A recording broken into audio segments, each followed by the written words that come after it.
I teach a variety of different subject matters in executive education, ranging from very custom-oriented programs to open enrollment programs to something we're now offering these subject matter expert programs. My areas of focus generally fit quite nicely with my areas of research and consulting. So for example, I have either a half a day or a full day on what we call global leadership. So how to understand how to be an effective leader when leading in different cultures and countries.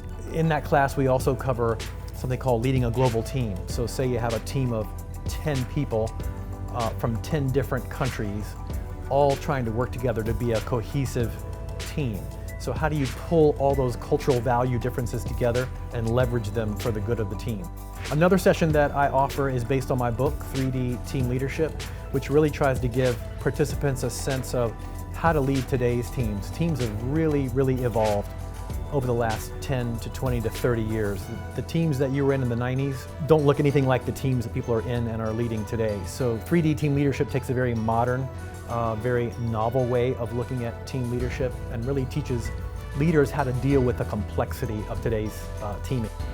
So the participants in our programs, I think, are always hungry for things they can implement right after they leave the program. So that's the goal of all of our executive education programs, is to make sure the participants walk away with actionable, hands-on tools and tips that they can use right when they go back to work. And it's something that I focus on a lot. During the session, I keep kind of asking them, how could you use this in your work situation that you're going to go back to? And then at the end of the session, I always ask the same question, and I try to ask each participant in the course to talk about the answer. And the question is, if I were to throw you into a situation like what we've discussed today in the course, how would you handle it differently based on what you learned from today? What are the one or two things you would do more of, less of, completely differently when you go back to work? If you can't answer that question, then executive education is not doing its job. At NC State, we have a slogan, and the slogan is think and do. And I think that carries over into executive education.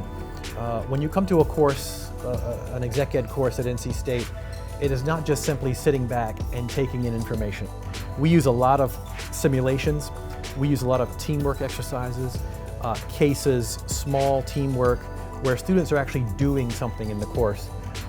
We serve as facilitators to a lot of that.